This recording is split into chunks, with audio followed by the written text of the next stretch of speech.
ഒരു 10 കൂടെ കൂട്ടി തന്നിട്ട് എന്നെ ഒഴിപ്പിച്ചു വിടാമെന്നാണോ നീ അവളൊക്കെ കരുതുന്നത്? പിന്നെ എത്ര നിങ്ങൾക്ക് വേണ്ടെന്ന് വെച്ചാ പറയൂ. അയ്യോ, 60 ലക്ഷം രൂപയോ? അതേന്നേ, അത് ഉടനെ തരാമെന്ന് പറഞ്ഞിട്ടുണ്ട്. പിന്നെ ഒരു കാര്യം, ഈ കേട്ടത് അതേപടി ആ വേതാളത്തെ അറിയിക്കരുത്. കരുണേ, മോനെ, നിങ്ങളുടെ കല്യാണം കഴിഞ്ഞപ്പോഴൊക്കെ എനിക്ക് സങ്കടം തന്നെയായിരുന്നു. എന്റെ മോൾ ആ സമയത്ത് എന്നോട് പോലും നടന്നതൊന്നും പറഞ്ഞിരുന്നില്ല. അവസാനം ഈ കല്യാണത്തെ അനുകൂലിച്ചതിന്റെ പേരില് പലപ്പോഴും ഞാൻ മോളെ കുറ്റപ്പെടുത്തിയിട്ടുണ്ട്. ആ സമയത്ത് നടന്ന കഥയൊക്കെ മോൾ എന്നോട് പറയുന്നത്. അതിനുശേഷം മോള് ചെയ്ത പുണ്യപ്രവൃത്തി കൊണ്ട് മോൾക്ക് ദൈവാനുഗ്രഹം ഉണ്ടാകുന്ന ഞാൻ അവളോട് പറഞ്ഞത്. ശരിക്കും മോനെ കൈപിടിച്ച് നടത്തേണ്ടത് എന്റെ മോള് തന്നെയാണെന്ന് ഞാൻ ഉറപ്പിച്ച നിമിഷമായിരുന്നു മോനെ അതൊക്കെ. അയാളുടെ ശബ്ദം എനിക്ക് ഒരു ദിവസം പോലും കേൾക്കാതിരിക്കാൻ പറ്റില്ല. പക്ഷേ എന്റെ അച്ഛന്റെ കൊലയാളിയുടെ പേരും ആ സംഭവം അയാൾ മറച്ചു വെച്ചു എന്നറിഞ്ഞപ്പോ അപ്പോ എന്റെ മനസ്സ് പരുക്കനായി, എന്റെ ഹൃദയം കട്ടിയായി. അതുകൊണ്ടാ അയാൾ എന്റെ മുമ്പിൽ വന്നപ്പോഴും ലേഖ അനന്തമൊക്കെ എന്നെ വന്ന് കുറ്റപ്പെടുത്തിയപ്പോഴും ഞാൻ കുലുങ്ങാതിരുന്നേ. എന്തായാലും ഇപ്പൊ നടന്നല്ല അയാളുടെ നാവിന്ന് വന്നു. അതിലുപരി ഞങ്ങളെ തമ്മിൽ ബന്ധിപ്പിച്ച ഒരു കണ്ണി കൂടിയുണ്ടമ്മേ. അത് സാക്ഷാൽ അയ്യപ്പ ഭഗവാനാണ്. അന്നൊരമ്മ എന്റെ കയ്യിൽ തന്ന അയ്യപ്പ വിഗ്രഹവുമായിട്ടാ അച്ഛന്റെ പിന്നിലിരുന്ന് ഞാൻ യാത്ര ചെയ്തത്. എന്റെ കയ്യിൽ നിന്നും തെറിച്ചു വീണ അയ്യപ്പ വിഗ്രഹം മഹിക്ക് കിട്ടിയത്. അതൊക്കെ ആലോചിക്കുമ്പോ അത്ഭുതം തോന്നുക. നേരത്തെ ഭഗവാൻ കുറിച്ചിട്ട പോലെ ഞങ്ങളെ തമ്മിൽ കൂട്ടിച്ചേർക്കണമെന്ന് ഭഗവാനും ആഗ്രഹിച്ചതുപോലെ. അങ്ങനെ തന്നെ മോനെ ഞാനും കരുതുന്നത്. മോൾക്കിപ്പോ കുഴപ്പമൊന്നുമില്ലല്ലോ? ഏയ്, ഒരു കുഴപ്പമില്ല. അമ്മയും കുഞ്ഞും സുഖമായിട്ടിരിക്കുന്നു. എന്നാലും ഇത്രയും നേരം അമ്മയുടെ മോളെ കഷ്ടപ്പെടുത്തിയതിന്, അമ്മയെ കരയിച്ചതിന് ഞാൻ മാപ്പ് ചോദിക്കുക. അയ്യോ, അതിന്റെ ആവശ്യമില്ല മോനെ. ഞാനും എന്റെ മോളും അല്ലേ മോനോട് മാപ്പ് ചോദിക്കേണ്ടത്. മോളുടെ രണ്ടാനച്ഛൻ ചെയ്ത തെറ്റിനുള്ള ഫലം അയാൾക്കിപ്പോ കിട്ടിക്കൊണ്ടിരിക്കുന്നത്. മോൻ സത്യങ്ങൾ അറിഞ്ഞെങ്കിൽ അതിന് കാരണക്കാരനായത് മോന്റെ അച്ഛൻ തന്നെയാ. എനിക്ക് അയാളെ ഒന്ന് കാണണം, പ്രതാപനെ. അയാൾ തന്നെ എന്നോട് സത്യങ്ങൾ പറഞ്ഞത്. 7-ാം മാസം മഹിയെ ഇങ്ങോട്ട് വിളിച്ചുകൊണ്ട് വന്നപ്പോ ഞാൻ നിർബന്ധം പിടിച്ച് കൂടെ വന്നത് അയാളെ കാണാൻ വേണ്ടി തന്നെയായിരുന്നു. അമ്മയും മോളും ഒക്കെ അകത്തുപോയ സമയത്ത് ഞാൻ അയാളെ കണ്ടു. കണ്ടപ്പോൾ തന്നെ അയാൾ പറഞ്ഞു എൻ്റെ അച്ഛനെ കൊന്നത് അയാളാണെന്ന്. അത്ര എനിക്ക് കേട്ടാൽ മതിയായിരുന്നു. പിന്നെ മനസ്സിന് സുഖമില്ലാത്ത ഒരാൾ പറഞ്ഞതുകൊണ്ട് ഞാനത് പൂർണ്ണമായിട്ടും വിശ്വസിച്ചില്ല.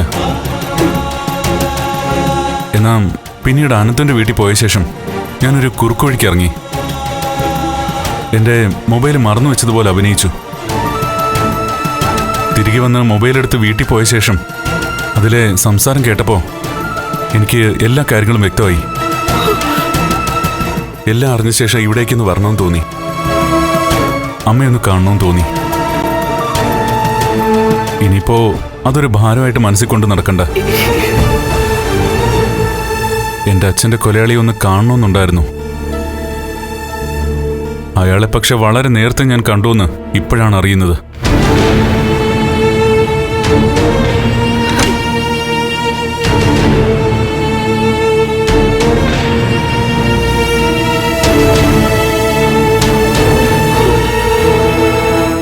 പോകുവാണോ? പെട്ടെന്ന് വരാന്ന് പറഞ്ഞാ ഞാൻ പുറപ്പെട്ടത്.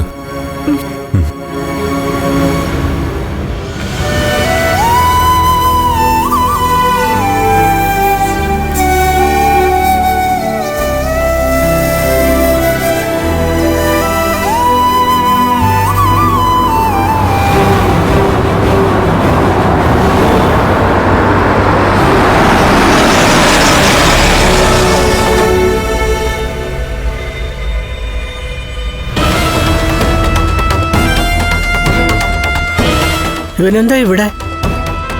അറിയില്ല. ഞാനിവിടെ ഇല്ലാത്തതുകൊണ്ട് അവന്റെ പെണ്ണിനെ അവനിവിടെ കൊണ്ട് വിട്ടോന്നും അറിയില്ല.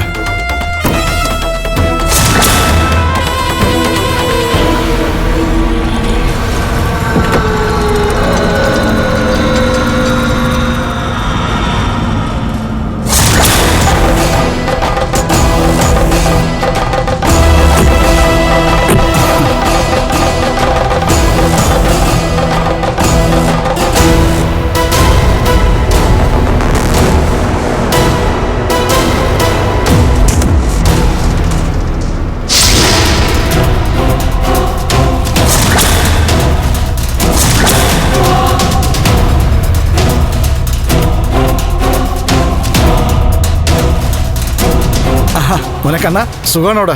ദേ ഇങ്ങനത്തെ അസുഖമൊക്കെ മാറിയോ? ആ, നല്ലൊരു ഡോക്ടറായിരുന്നു. അതുകൊണ്ട് പൂർണ്ണമായിട്ടും മാറി.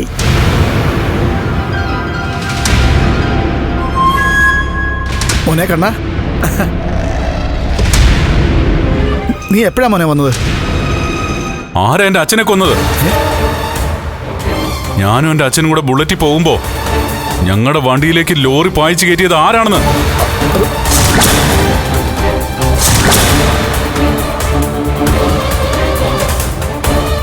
ചോദിച്ചു കേട്ടില്ലേ? ആരാണ് എന്റെ അച്ഛനെ കൊന്നത്?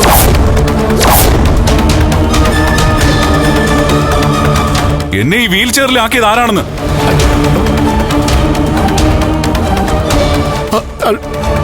അത് എനിക്ക് അറിയില്ല മോനെ. അറിയില്ല നിങ്ങക്ക്? അയ്യോ, ഒന്നും ചെയ്യല്ലേ കണ്ണ. അയ്യോ, എന്റെ പൊന്നു മോനെ കണ്ണ, അവനെ വിട്ടേക്ക് വിട്ടേക്ക്. അയ്യോ, അവനൊന്നും പിന്നെ ആർക്കറിയാവുന്നേ? നിങ്ങൾക്കാണോ? സമനില തെറ്റിയ സമയത്ത് എന്റെ അച്ഛൻ ഇയാളുടെ ദേഹത്ത് കൂടിയ സമയത്ത് ഇയാൾ എന്നോട് പറഞ്ഞു എല്ലാം. ഞാനിവിടെ വന്നപ്പോ. എപ്പോ? ആര്? ഞാനോ? താനെന്ന് ഓർക്കില്ല. കാരണം അന്ന് താൻ മറ്റൊരു ലോകത്തായിരുന്നു. എപ്പോ? അന്ന് സത്യങ്ങൾ പറയണമെന്ന് പറഞ്ഞ് താൻ ഓടി നടക്കുകയായിരുന്നു. മോനെ, സമനില തെറ്റിയ സമയത്ത് ഓരോരുത്തരും പറയുന്നത് സത്യമാകുമോ മോനെ? ആയില്ലെങ്കിൽ വേണ്ട. ഈ സംഭവം ഞാൻ കേസാക്കാം. അയ്യോ അയ്യോ, അപ്പൊ പോലീസ് കണ്ടെത്തിക്കോളും സത്യം എന്താണെന്ന്. അയ്യോ മോനെ. ഞാൻ നേരെ പോലീസ് സ്റ്റേഷനിലേക്കാ പോകാൻ പോകുന്നേ. അയ്യോ അയ്യോ അയ്യോ മോനെ, ചതിക്കരുത്. ഒരബദ്ധം പറ്റിപ്പോയതാ. അന്ന് മഴ കോരിച്ചൊരിയുന്ന സമയത്ത് ലോറി ഓടിച്ചു വന്നപ്പോ ഞാൻ ബൈക്ക് കണ്ടില്ലായിരുന്നു. ഇതൊരു കടമായിട്ട് തന്നെ ഞാൻ വച്ചേക്കും. കടം വീട്ടാൻ ഒരു അവസരം വരും എനിക്ക്. അന്ന് മുതലും പലിശ സഹിതം വീട്ടിയിരിക്കും. അയ്യോ, ഇനി അത് അനുഭവിക്കാൻ പോകുന്നതേ താനല്ല, തന്റെ മകള്. അയ്യോ, അവളുടെ കാര്യത്തില് എന്ത് ചെയ്യണമെന്ന് എനിക്കറിയാം. അതനുസരിച്ചായിരിക്കും ഇനി അവളുടെ ജീവിതം മുന്നോട്ട് പോകാൻ പോകുന്നേ. അയ്യോ, അമ്മേ. എന്റെ പൊന്നു മോനെ, അവളെ ഒന്നും ചെയ്യരുത്. ഇല്ല, ഒന്നും ചെയ്യില്ല. എങ്കിലും ഇയാളെ പോലെ അസുരന്റെ മനസ്സോടെ അവൾ ജീവിക്കാൻ പാടില്ല. അവളെ നല്ലൊരു പെൺകുട്ടിയാക്കാൻ പറ്റുമെന്ന് ഞാനൊന്ന് നോക്കട്ടെ. അപകട സമയത്ത് കീറി മുറിഞ്ഞതാ എന്റെ ഹൃദയം. അന്നുണ്ടായ മുറിവുണ്ടല്ലോ, അതിപ്പോഴും കരിഞ്ഞിട്ടില്ല. അയ്യോ, ക്ഷമിക്കണം. അതിന്റെ 4-ൽ1 അംശമെങ്കിലും താനും തന്നെ വളർത്തി ഇല്ലാതാക്കി ഇവരും അനുഭവിക്കണം. ഒരു കാര്യം ഞാൻ തറപ്പിച്ച് പറയാ, തന്റെ മോളുടെ ജീവിതം പരിങ്ങലിലാണെന്ന് അറിഞ്ഞിട്ട് അവളെ എങ്ങാണം വിളിച്ച് ഇവിടെ കൊണ്ട് നിർത്താൻ ശ്രമിച്ചാൽ പിന്നെ അച്ഛനും മോളും തമ്മിൽ കാണില്ല. കണ്ണാ, പിന്നെ കാണാം ജയിലില്. അയ്യോ, ഇടയ്ക്കൊക്കെ മകൾ അച്ഛനെ കാണാൻ വരുമ്പോ അങ്ങനെയൊന്നും ചെയ്യല്ല. മോനെ, മോനെ കണ്ണ, കണ്ണ, എടാ ഞാൻ പറയുന്നൊന്ന് കേക്ക് മോനെ. മോനെടാ, എടാ എനിക്കൊരു അബദ്ധം പറ്റിപ്പോയതാടാ. നീ എന്നോടൊന്ന് ക്ഷമിക്കടാ. ദേവി, എന്റെ കൊച്ചിനെ ഒന്നും നീ ചെയ്യലടാ. അവിടെ ഒരു പാവം വെച്ചാടാ. കണ്ണ മോനെ, എടാ അറിയാതെ പറ്റിപ്പോയതാടാ. ഞാൻ മനഃപൂർവ്വം ചെയ്തതല്ലടാ. അതിന് നീ എന്നെ വേണമെങ്കിൽ ശിക്ഷിച്ചോ മോനെ. അയ്യോ സുമേഷേ, ഒന്ന് പറയടാ. കണ്ണ കണ്ണാ മോനെ കണ്ണ എടാ, കണ്ണാടി താക്കണം. ഞാൻ ഒന്ന് പറയുന്നത് കേൾക്കണം.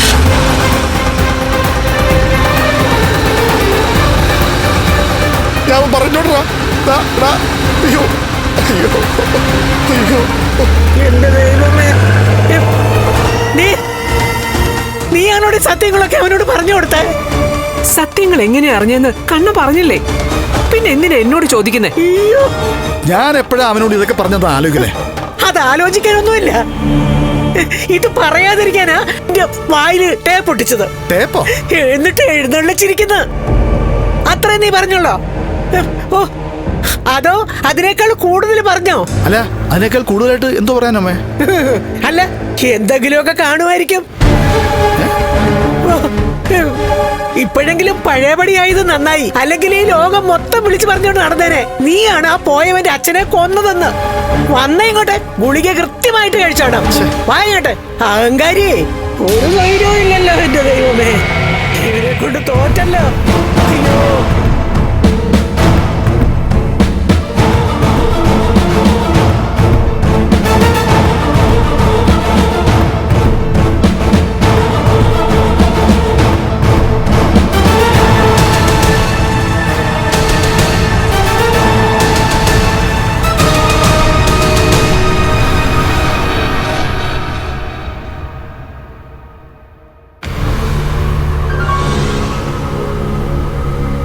നീ എങ്ങോട്ടാ പോകുന്നേ? അമ്പലത്തിലോട്ടാണോ? ഓ, അമ്പലത്തിൽ പോയിട്ടും പൂജാമുറി കയറിയിട്ടും പ്രയോജനമൊന്നുമില്ല. അതുകൊണ്ട് ദൈവങ്ങളെ കാണുന്നതൊക്കെ കുറയ്ക്കുക. അവിടെ പോയിട്ട് ലക്ഷ്മിക്ക് മാത്രമേ ഉള്ളൂ പ്രയോജനം. പിന്നെ നീ എങ്ങോട്ട് പോവാ? എനിക്കേ ഉണ്ണിയേട്ടന്റെ അമ്മാവന്റെ വീട് വരെ ഒന്ന് പോണം. നീ ഇപ്പൊ അങ്ങോട്ട് ഇടയ്ക്കിടയ്ക്ക് പോകുന്നുണ്ടല്ലോ, അതുപോലെ വിളിക്കുന്നുണ്ട്. എനിക്ക് അവിടുന്ന് കുറച്ച് കാശ് കിട്ടാനുണ്ട്. കാശോ? ആ, ഭൂലോക പിശുക്കനായ അമ്മാവൻ നിനക്ക് കാശ് തരാനോ? അങ്ങേര് എത്ര പിശുക്കനാണെങ്കിലും ഞാൻ ചോദിച്ചാ എനിക്ക് അങ്ങേര് കാശ് തരേണ്ടി വരും. നീ തമാശ പറയാണോ? അതെ, നിങ്ങളുടെ കയ്യിൽ നിന്ന് കാശ് ഇറക്കാനാണല്ലോ നിങ്ങക്ക് ബുദ്ധിമുട്ട്. ഞാൻ കുറച്ച് കാശായിട്ട് വന്നാലേ എന്നെ പുറത്തേക്കൊക്കെ കൊണ്ടുപോകണം. അതുപോലെ ഞാൻ പറയുന്ന സ്ഥലങ്ങളിലും എന്നെ കൊണ്ട് നടന്ന് കാണിക്കാൻ വേണം. നീ നിന്റെ വീട്ടിലേക്ക് പൈസ ചോദിക്കാനായിട്ട് പോവുകയാണെന്ന് പറഞ്ഞാൽ മനസ്സിലാക്കാം.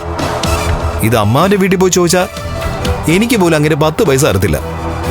അത് മാത്രമല്ലല്ലോ, ഇപ്പൊ മേഘയുടെ കൂടി വീണു പോയതുകൊണ്ട് അമ്മാവന് ചെലവ് ഒരുപാടല്ലേ. നിങ്ങളെപ്പോലെ അല്ല ഉണ്ണിയേട്ടാ ഞാൻ. ഒരവസരം കിട്ടിയാൽ അത് ഞാൻ പരമാവധി മുതലാക്കിയിരിക്കും. എന്ന് മാത്രല്ല, എനിക്ക് കുറച്ച് പൈസ കിട്ടിയാ നിങ്ങളെപ്പോലെ ഉടനെ ബാങ്കിൽ കൊണ്ടിടത്തൊന്നുമില്ല. ആ പൈസ എങ്ങനെയെങ്കിലും പൊട്ടിച്ചിരിക്കും. ഞാൻ നാളത്തെ ജീവിതത്തെ പറ്റി അല്ല ചിന്തിക്കുന്നത്, ഇന്നത്തെ എന്റെ സുഖത്തെയും സന്തോഷത്തെയും പറ്റിയ. നിങ്ങൾ ഈ കൂട്ടി വെക്കുന്നത് ആർക്ക് വേണ്ടിയാന്ന് എനിക്ക് മനസ്സിലാവുന്നില്ല. ഒരു കുഞ്ഞുണ്ടായിരുന്നത് പോലും പോയല്ലോ, പിന്നെ ഇനി സമ്പാദിച്ചു കൂട്ടിയിട്ട് ആർക്ക് കൊടുക്കാനാ? ചത്ത് കിടക്കുമ്പോ മണ്ണിലിട്ട് മൂടാനോ? നീ നിന്റെ കാര്യം നോക്കി പോവാൻ നോക്ക്. വേണമെങ്കിൽ നിന്നെ ഞാൻ അമ്മാന്റെ വീട് വരെ കൊണ്ടാക്കാം. വേണമെന്നില്ല, ഞാൻ പോയിക്കോളാം. പിന്നെ അമ്മാവനെ അമ്മായിയും കാണുമ്പോ ഇതൊന്നും ചോദിക്കണ്ട കേട്ടോ. നമ്മൾ തമ്മിൽ പണത്തിന്റെ കാര്യം സംസാരിച്ചെന്ന് പോലും അമ്മാവൻ അറിയണ്ട.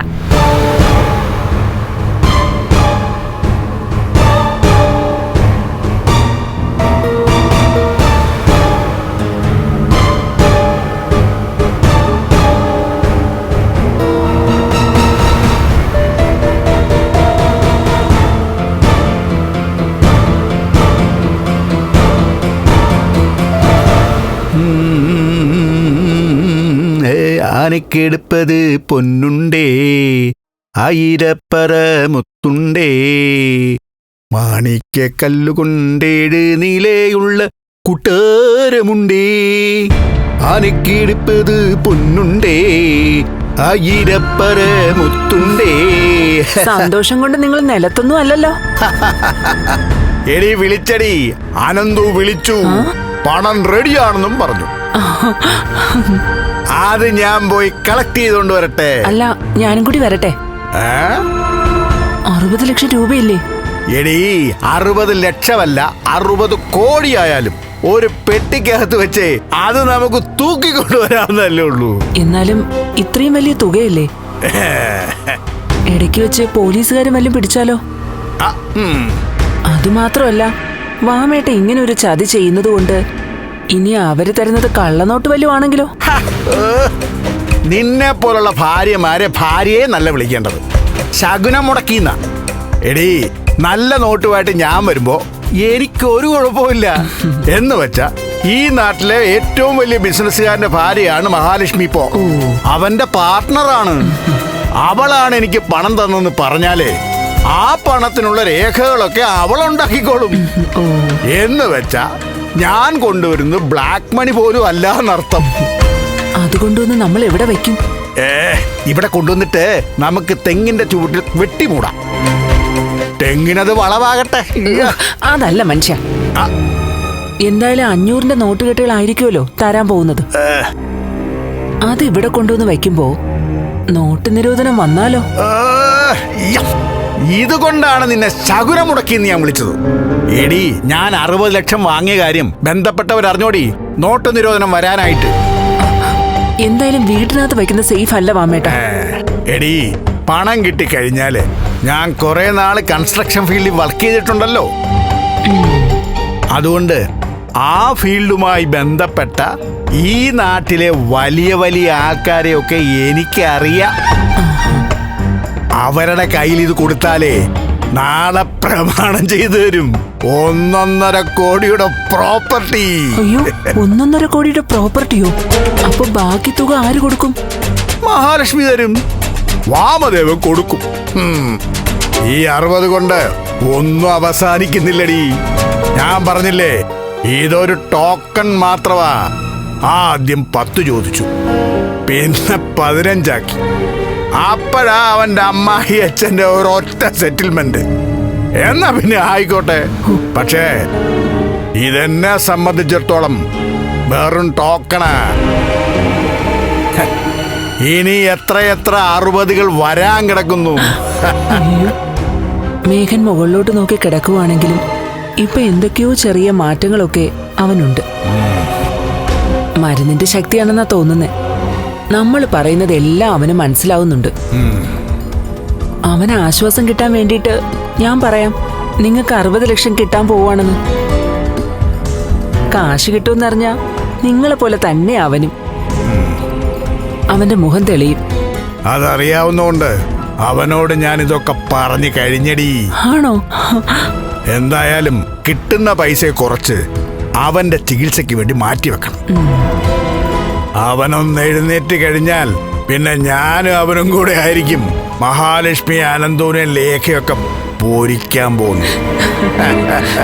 അപ്പോ ഞാൻ പോയിട്ട് വരട്ടെ സീമന്തിനി. വന്നിട്ട് ഒരുപാട് അമ്പലങ്ങളിൽ പോണം. കിട്ടുന്നതിലൊരു ചെറിയ പങ്ക് ദൈവങ്ങൾക്കൂടെ കൊടുക്കണമല്ലോ. ഇല്ലെങ്കിലേ അവർക്ക് കൊതിക്കറിവാവും.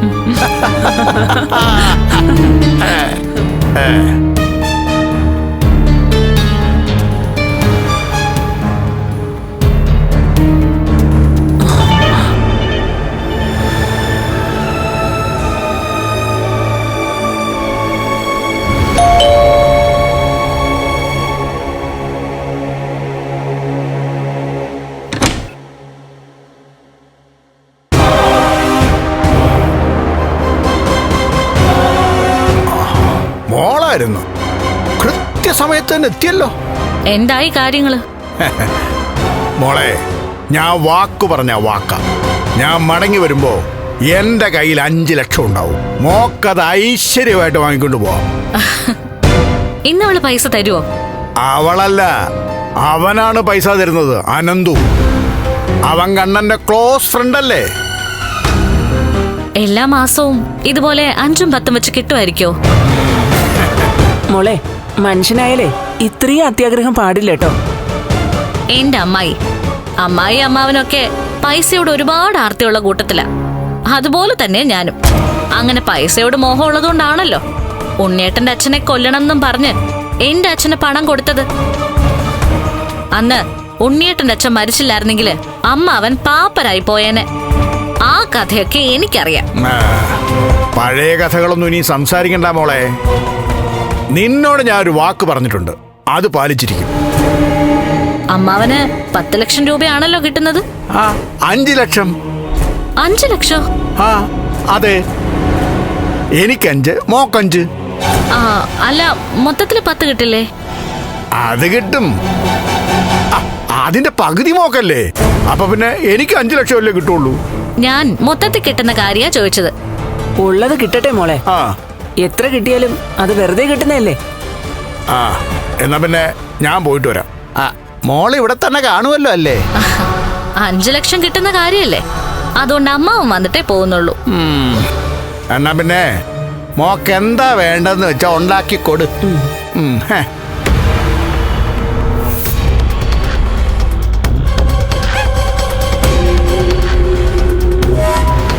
ഇന്നേ പൈസ കൊടുക്കാന്ന് അനന്തു ഇങ്ങോട്ട് വിളിച്ച് പറയായിരുന്നു.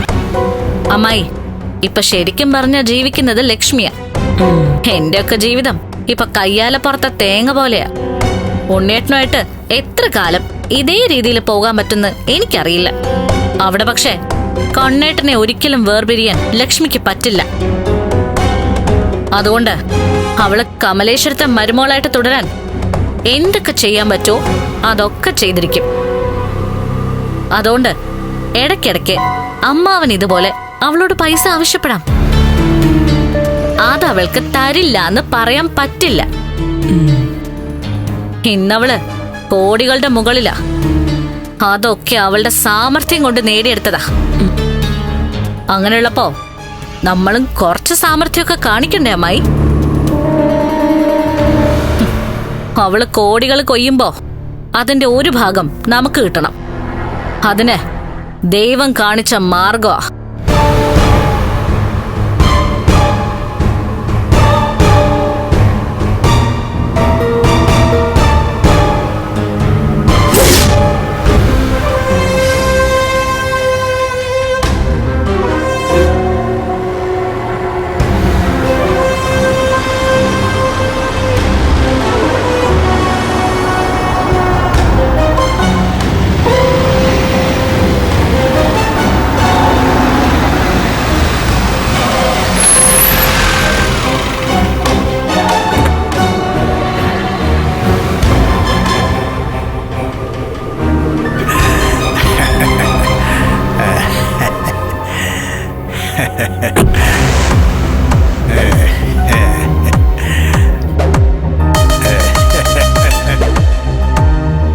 എന്തായി?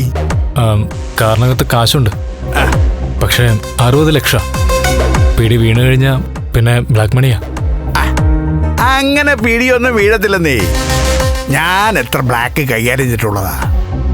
പൈസ തന്നു കഴിഞ്ഞാ അത് വൈറ്റാക്കാനൊക്കെ എനിക്കറിയാം. പക്ഷേ എനിക്ക് പേടിയാ. കാരണം ഇത്രയും തുക കൈ കൊണ്ട് നടക്കുന്നത് ഞാൻ ആദ്യമായിട്ടാ. ഒരിക്കൽ കൊണ്ട് നടന്നു കഴിഞ്ഞാ പിന്നെ പേടിക്കാനൊന്നുമില്ല. ആ അപ്പോ പറഞ്ഞത് ഓർമ്മയുണ്ടല്ലോ, പണം വാങ്ങിയിട്ട് നന്ദികേട് കാണിക്കരുത്. മോനെ അനന്തു, ജീവിക്കാൻ ഒരു മാർഗമില്ലാത്തതുകൊണ്ടാ ഞാൻ ഇങ്ങനെ ഒരു അവസരം മുതലാക്കിയത്. എന്ന് വെച്ച് പറഞ്ഞുറപ്പിച്ച തുക വാങ്ങിയിട്ട് ഞാൻ ഒരിക്കലും ഇനി നിന്നെ ശല്യം ചെയ്യില്ല. ശല്യം ചെയ്താലും കിട്ടില്ല. അങ്ങനെ വാശിയൊന്നും വേണ്ടടാ മോനെ, വാങ്ങാനൊക്കെ എനിക്കറിയാം. നീ വെറുതെ സംശയിച്ചും തർക്കിച്ചു നിൽക്കാതെ പൈസ ഇങ്ങോട്ട് എടുക്ക്. അതുകൊണ്ട് ഞാൻ പോകാൻ നോക്കട്ടെ. ആ നിങ്ങൾ വാ. ഓ വരാം.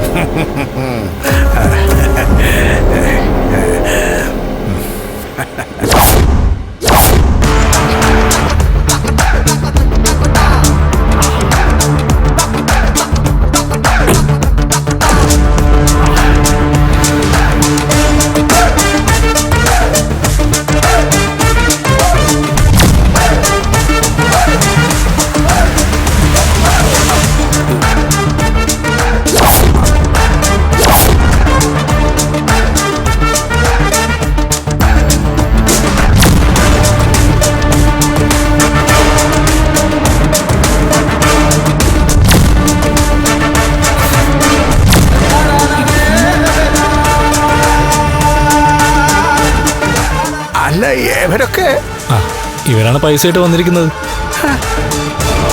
എത്രയാ സാറേ ഇവന് കൊടുക്കാന്ന് പറഞ്ഞത്? 60 ലക്ഷം. അത് കുറഞ്ഞു പോയല്ലോ. ഒരു കോടിയെങ്കിലും കൊടുക്കണ്ടേ? മഹാലക്ഷ്മി മനസ്സിൽ വെച്ചോണ്ട് നടക്കുന്ന സത്യം കണ്ണൻ സാറിനെ അറിയിക്കാതിരിക്കാൻ നീ ഇട്ട വിലയാണ് 60 ലക്ഷം അല്ലേ? One time settlement. മോനെ അനന്തു, ഇനി ബാക്കിയൊക്കെ ഇവർ സെറ്റിൽ ചെയ്യും. ചെന്ന് വാങ്ങിച്ചോ. അല്ല മോനെ അനന്തു, നീ മോനെ മോനെ. ലോപ്പസേ, നമുക്കങ്ങ് സെറ്റിൽ ചെയ്യാം അല്ലേ? ആ പിന്നെ മൊത്തത്തിൽ അങ്ങ് സെറ്റിൽ ചെയ്യാം. നിനക്ക് വൺ ടൈം സെറ്റിൽമെന്റ് അല്ലേ?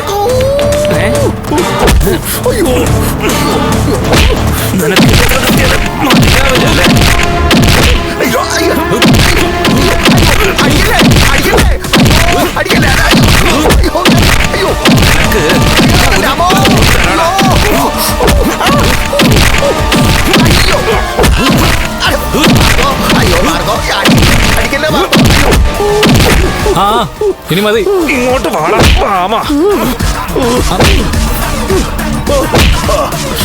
നീ കരുതിയോ നിന്റെ ഭീഷണിക്കുമ്പി ഞങ്ങളെല്ലാരും തളർന്നു പോകുന്നു? നിനക്ക് 60 ലക്ഷമല്ല 1 കോടി തന്നാലും പണമുണ്ടാക്കാൻ നിനക്കൊരു മാർഗം ഒത്തു വന്നാ നീ വീണ്ടും വീണ്ടും പണം ചോദിക്കുന്നു. അതുകൊണ്ട് ഇങ്ങനൊരു സെറ്റിൽമെന്റാണ് ഞങ്ങൾ പ്ലാൻ ചെയ്തത്.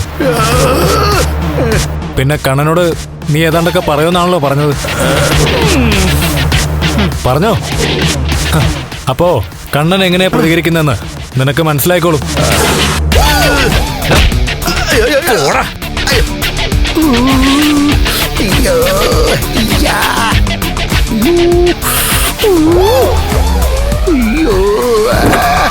കയറിപ്പെടാ.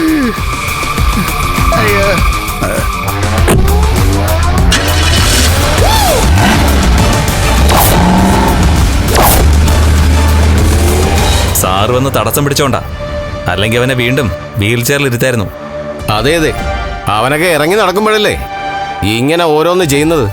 ഒരുപാട് മോഹിച്ചു വന്നതല്ലേ, കിട്ടേണ്ടത് കിട്ടിയല്ലോ, അത്ര മതി. ആ ആക്സിഡന്റില് ഇവൻ എന്തെങ്കിലും പങ്കുണ്ടാവോ സാറേ? അങ്ങനെ ഒരു സംശയം എനിക്കും ഇല്ലാതില്ല. ഇവനും പ്രതാപനും ഒക്കെ പഴയ കൂട്ടുകാരാണെന്ന മഹാലക്ഷ്മി പറയുന്നത്. അങ്ങനെയെങ്കിൽ കമലേശ്വരം ഗ്രൂപ്പ് ഓഫ് കമ്പനീസ് മൊത്തത്തിൽ വിഴുങ്ങാൻ വേണ്ടിയിട്ട് ഇവൻ അങ്ങനെ ഒരു ആക്സിഡന്റ് പ്ലാൻ ചെയ്യാൻ സാധ്യതയുണ്ട്. അന്നത്തെ കാലത്ത് ഇങ്ങനെയാണ് ചിന്തിക്കുമെന്ന് എനിക്ക് തോന്നുന്നില്ല. അവന്റെ സ്വഭാവം വെച്ച് നോക്കിയാൽ അവൻ അതല്ല അതിനപ്പുറവും ചെയ്യും.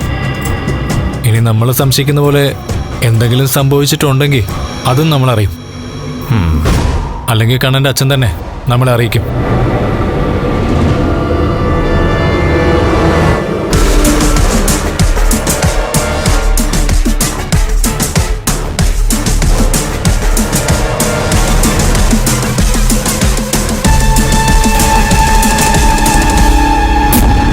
ഒരു കാര്യം മനസ്സിലാക്കണം കരുണേ, ഇവിടെ തെറ്റ് ചെയ്തിരിക്കുന്നത് നിന്റെ അച്ഛനും വാമേട്ടനും ഒക്കെയാ. അതുകൊണ്ടിനി അനന്തവും ലേഖയൊക്കെ ലക്ഷ്മിയെ ഉപദേശിക്കുകയും കണ്ണനോട് കാര്യങ്ങളൊക്കെ തുറന്നു പറയുകയും ചെയ്തു കഴിഞ്ഞാ അതോടെ ഇതൊക്കെ ബലക്കും. ഞാനിത് വാമേട്ടനോട് പറഞ്ഞതാ. അതുകൊണ്ടേ അത്യാഗ്രഹം എല്ലാരും കുറച്ച് കുറയ്ക്കുന്ന നല്ലതാ. എന്നെക്കാൾ കൂടുതൽ അത്യാഗ്രഹം ഇവിടെ കാണിക്കുന്നത് അമ്മാവനല്ലേ അമ്മായി? ഉണ്ണിയേട്ടന്റെ അച്ഛനെ കൊല്ലാൻ കാരണക്കാരൻ ആരാ? എന്റെ അച്ഛന് ഉണ്ണിയേട്ടന്റെ അച്ഛനെ അറിയത്തുപോലും ഇല്ല. അങ്ങനെയുള്ള ആൾക്ക് കൊല്ലാൻ വേണ്ടി കൊട്ടേഷൻ കൊടുത്തത് അമ്മാവനല്ലേ? എന്നിട്ടും ഇങ്ങനെയൊക്കെ പറഞ്ഞാലോ?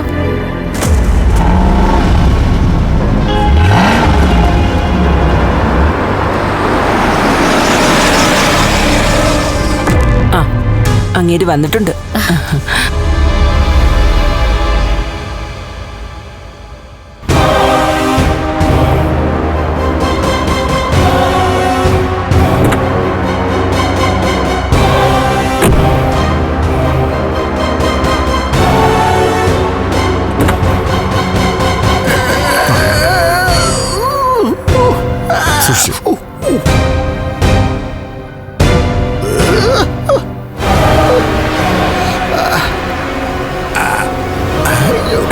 അയ്യോ, ഇങ്ങേർക്ക് എന്താ പറ്റി ഈശ്വര? ചന്ദ്ര, നീ വയ്ക്കോ. അയ്യോ,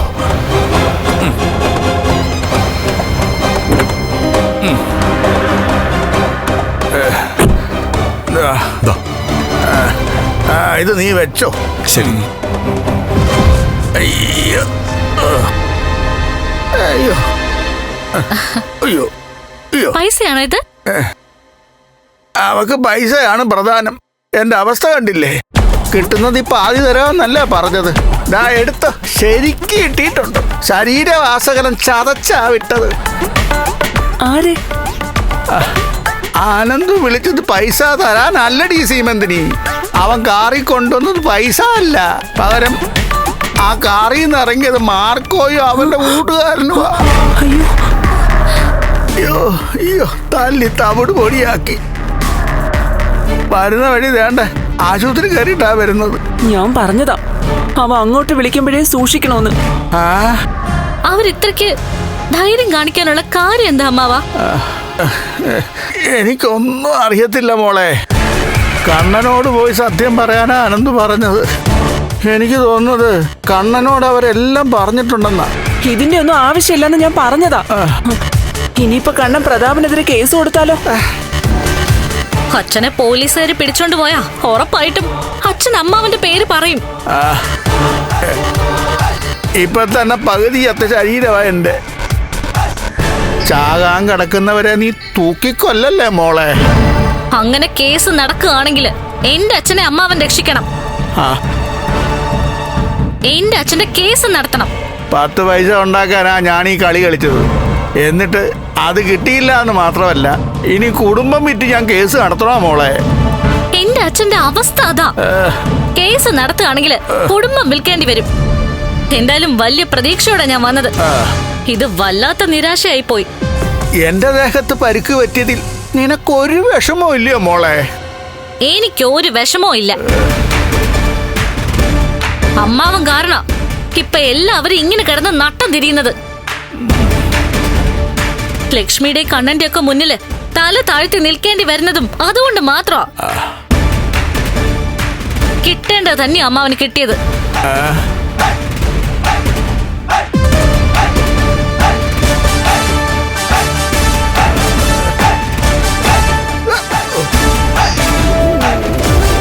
നിങ്ങളും നിങ്ങളുടെ മോനും ഇതുപോലെ എന്തിനൊക്കെ ഇറങ്ങി പുറപ്പെട്ടിട്ടുണ്ടോ അതിന്റെയൊക്കെ അവസാനം ഇത് തന്നെ ഉണ്ടായിരിക്കുന്നത്.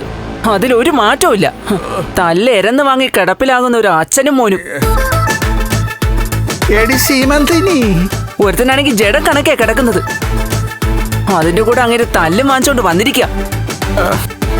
എന്നെ ഒന്ന് പിടിക്കടി, എനിക്ക് തീരെ വയ്യ. വെള്ളം തിളപ്പിച്ച് എന്റെ ദേഹത്തൊക്കെ ഒന്ന് വെക്ക്. വെള്ളം തിളപ്പിച്ച് നിങ്ങളുടെ ദേഹത്ത് വയ്ക്കല്ല വേണ്ടത്. വെട്ടിത്തിളച്ച വെള്ളം നിങ്ങളുടെ ദേഹത്ത് ഒഴിക്കുക വേണ്ടത്. ഓ അയ്യോ, തല്ല് മാച്ചോട്ട് വന്നിരിക്കുന്നു. നടക്ക് അങ്ങോട്ട്. ആ ഓരോ കുരുട്ടുപതികൾ ആലോചിക്കുമ്പോൾ ഓർക്കണമായിരുന്നു. ഇവിടുന്ന് പോകുമ്പോ എന്തൊക്കെയായിരുന്നു ഫോട്ടോ കൂത്ത്. ഒരു ആനക്കെടുപ്പത് ഇപ്പൊ ആനയെ കൊണ്ടെടുക്കേണ്ട അവസ്ഥയായി.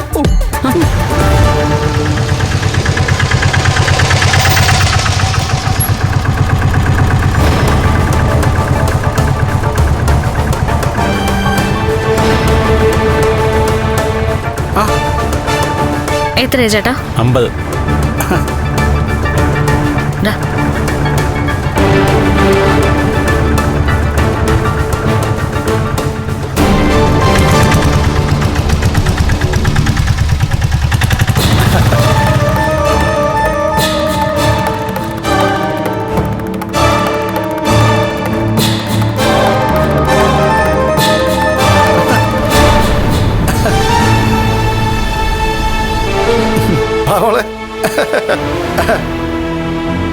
പേടിക്കണ്ട മോളെ, ഇപ്പൊ ഒരു കുഴപ്പമില്ല.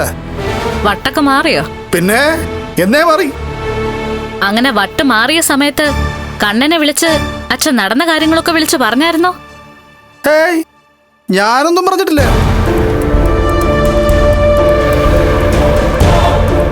പറഞ്ഞു. വട്ടുമാറി വന്നതിന് ശേഷമല്ല, അതിനു മുൻപ് ഇങ്ങേരി കണ്ണനോട് പറയേണ്ടതൊക്കെ പറഞ്ഞു കഴിഞ്ഞു. എന്നൊക്കെയാണ് കണ്ണൻ പറയുന്നത്. പക്ഷെ എപ്പോഴാ ഞാൻ അങ്ങനെ പറഞ്ഞതെന്ന് എനിക്കറിയത്തില്ല.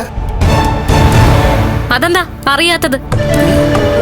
ആക്സിഡന്റ് ആയി ഹോസ്പിറ്റലിൽ കിടന്നപ്പോ മുതല് സത്യങ്ങള് കണ്ണനെ അറിയിക്കാൻ വലിയ ആവേശമായിരുന്നല്ലോ.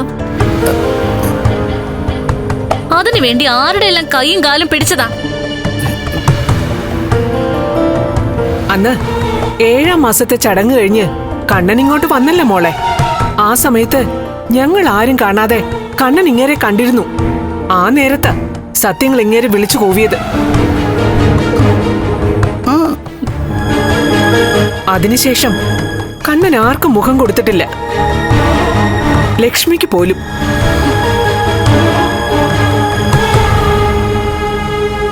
ലേഖയോടും അനന്തുവിനോടൊക്കെ തീർത്താ തീരാത്ത ദേഷ്യവും പകയും ഉണ്ടായിരുന്നു. ഇപ്പോഴാ അതൊക്കെ ഒന്ന് കെട്ടടങ്ങിയത്. ഇതൊന്നും എനിക്ക് അറിയാത്ത കാര്യങ്ങളാ മോഹിനി. മനസ്സാ വാച. നിർത്ത. കുറച്ചു ദിവസം നാട്ടുകാരുടെയും വീട്ടുകാരുടെയും മുന്നില് ഒരു കോമാളിയായിട്ട് നടക്കുമായിരുന്നു. ഇനിയിപ്പോ കണ്ണന്റെ കണ്ണില് അയാളുടെ അച്ഛന്റെ കൊലയാളിയുടെ മകളാ ഞാൻ. അയാൾ അതിന്റെ ദേഷ്യം ഏതൊക്കെ രീതിയിൽ തീർക്കുന്നു പറയാൻ പറ്റില്ല. ഇപ്പോ ദേ ഇങ്ങനകത്തായേനെ. പിന്നെ നിന്റെ ഉണ്ണിയുടെയൊക്കെ ജീവിതം തകരുമെന്ന് ഓർത്തിട്ടാ കണ്ണൻ ആരോടും ഒന്നും പറയാത്തത്. ഇങ്ങനൊരു രഹസ്യം ഉള്ളിൽ കിടക്കുന്നിടത്തോളം കാലം അയാളുടെ മുന്നില് തല ഉയർത്തിപ്പിടിച്ച് നിൽക്കാൻ എനിക്ക് പറ്റില്ല. മോളെ, ഇനി കാര്യങ്ങൾ ഇത്രയൊക്കെ ആയ സ്ഥിതിക്ക് മോൾ ഒന്ന് തല താഴ്ത്തി നിൽക്കുന്നത് നല്ലതാ. നാണോ ഇല്ലേ അച്ഛനിത് പറയാൻ? അന്ന് എന്തായാലും ആക്സിഡന്റ് ഉണ്ടായി. ആ സമയത്ത് ഉണ്ണിയേട്ടന്റെ അച്ഛൻ മാത്രം പോയാ പോരായിരുന്നു, കൂടെ കണ്ണനും പോണായിരുന്നു. അങ്ങനെ അയാളും കൂടി പോയിരുന്നെങ്കിൽ ഇന്ന് എനിക്കിങ്ങനെ പിശാചിനെ പോലെ നടക്കേണ്ട അവസ്ഥ വരില്ലായിരുന്നു. അങ്ങനെ ഒരു നല്ല കാര്യം നടന്നിരുന്നെങ്കിൽ കണ്ണന്റെ ഭാര്യയായിട്ട് മഹാലക്ഷ്മി വരില്ലായിരുന്നു. അവൾക്ക് ഈ സൗഭാഗ്യങ്ങൾ കിട്ടില്ലായിരുന്നു. ഇനിയെങ്കിലും നിനക്കൊന്ന് നേർവഴിക്ക് ചിന്തിച്ചുകൂടെ കരുണേ? ചിന്തിക്കാൻ പറ്റുന്നില്ല. കല്യാണത്തിന് മുൻപ് വരെ എന്റെ എല്ലാ ആവശ്യങ്ങളും നടത്തി തന്നവരാ എന്റെ അച്ഛനും മുത്തശ്ശിയൊക്കെ. എന്നാൽ അതിനുശേഷം ദേ ഈ നിൽക്കുന്ന എന്റെ അച്ഛനെ കൊണ്ട് എനിക്ക് ജീവിക്കാൻ പറ്റാതായിരിക്കുക. ഇനി അവിടെ പോയിട്ട് അയാൾ എന്താ പറയുന്നതെന്ന് വെച്ചാ കേൾക്കാം. ഒരു വാമനും പ്രതാപനും കൂട്ടുകാര് രണ്ടുപേരും കൂടി എന്റെ ജീവിതം തൊലച്ചു.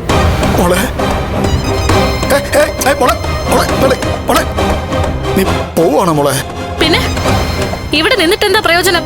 1 കിലോ സ്വർണ്ണം എടുത്തു വെച്ചിട്ടുണ്ടോ തന്നുവിടാൻ?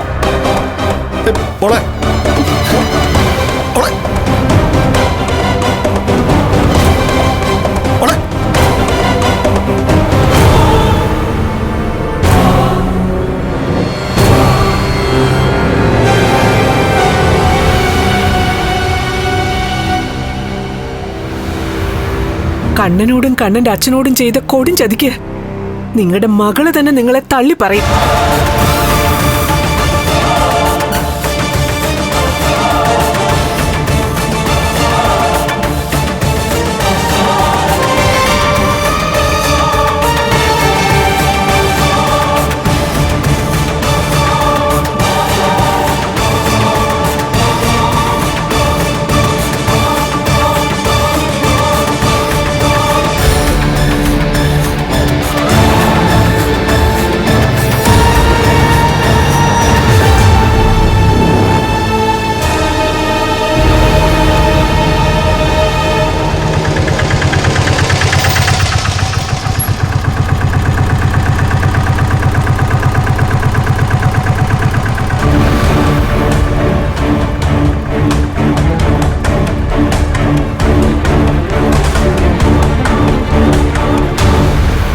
എത്രയാ ചേട്ടാ? 100.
എന്തിനാ അമ്മാവന്റെ വീട്ടിലേക്ക് പോയത്?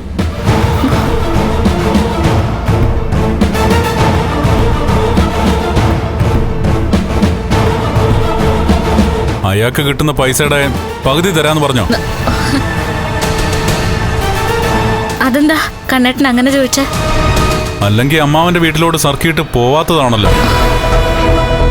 ഇന്ന് കൃത്യമായിട്ട് അവിടെ പോയോണ്ട് ചോദിച്ചതാ. അയാൾക്ക് കിട്ടിയതിന്റെ പകുതി വാങ്ങിച്ചോണ്ട് പോരാത്ത എന്താ?